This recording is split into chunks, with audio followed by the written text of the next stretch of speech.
What a match! Afghanistan এবং ইংল্যান্ডের আজকের এই ম্যাচটা দেখার সময় বারবার ২০১৫ সালের বাংলাদেশ বনাম ইংল্যান্ডের সেই ম্যাচটার কথাই মনে পড়তেছিল। ইংল্যান্ড বাংলাদেশের সাথে হেরে যেভাবে ২০১৫ ওয়ার্ল্ড কাপ থেকে বিদায় নিয়েছিল, ঠিক একইভাবে যেন তারই পুনরাবৃত্তি দেখলাম আমরা আজকে ইংল্যান্ডের আফগানিস্তানের সাথে।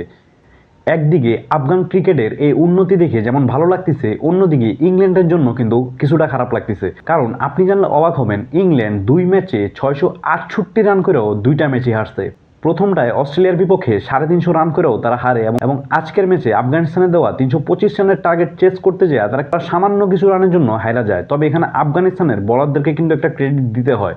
তবে কিছুদিন আগ পর্যন্ত কিন্তু আফগানিস্তান এবং বাংলাদেশের মধ্যে একটা সিমিলারিটি ছিল, যেটা আপনি লক্ষ্য করছেন হয়তো। দুইটা দলই মূলত অনেকটা বোলিং ডিপেন্ডেন্ট ছিল, অর্থাৎ বোলারদের উপরে বেসিস করে জিততো। যার কারণে কিনা আমি গত ভিডিওতে বলছিলাম যে বাংলাদেশ টিম গেম খেলতে পারে না। লাইক 50% যদি বোলাররা খেলে, সেই ক্ষেত্রে কিন্তু 50% আপনার ব্যাটসম্যানকেও খেলতে হবে। কিন্তু তবে বাংলাদেশের কিন্তু মূল শক্তিটা তাদের বোলিং, সেই তুলনায় কিন্তু আমাদের ব্যাটিং খুবই দুর্বল। কিন্তু আফগানিস্তান কিন্তু এই জায়গাটা থেকে বাইরে আসতে পারছে। তাদের বর্তমানে বোলিং এবং ব্যাটিং দুই জায়গাটাই অনেকটাই ব্যালেন্স, যেটা কিনা আমাদের বাংলাদেশের নাই। তো এই কারণেই আফগানিস্তান এতটা আগাইতে পারতেছে এবং বাংলাদেশ কিন্তু সেই ব্যাটিংয়ের কারণেই অনেকটা পিছায় যাচ্ছে। লাইক ক্রিকেটে কিন্তু আপনাকে যদি একটা প্রপার টিম হইতে হয়, সেই ক্ষেত্রে আপনার ব্যাটিং এবং বোলিং দুই জায়গায় 50-50 ব্যালেন্স থাকতে হবে, যেটা কিনা আমাদের বাংলাদেশের নাই। কিন্তু আফগানিস্তান আজকে দেখাই দিচ্ছে তারা কি জন্য উন্নতি করতেছে এবং এবং তারা যে ২-৪ বছরের মধ্যে একটা ট্রফি জিতবে তারও কিন্তু একটা উদাহরণ তারা সৃষ্টি করতেছে।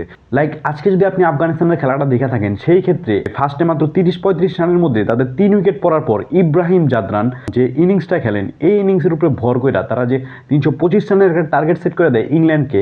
ইংল্যান্ডের জো রুটও কিন্তু একটা দুর্দান্ত ইনিংস খেলেন এবং লাস্টের দিকে আফগানিস্তানের কিন্তু একটা ভিত সৃষ্টি হয়, তারাও কিন্তু ম্যাচটা হারতে পারত। কিন্তু সময় মতো উইকেটগুলো নিতে পারায় কিন্তু আফগানিস্তান আজকের ম্যাচটা জিতে।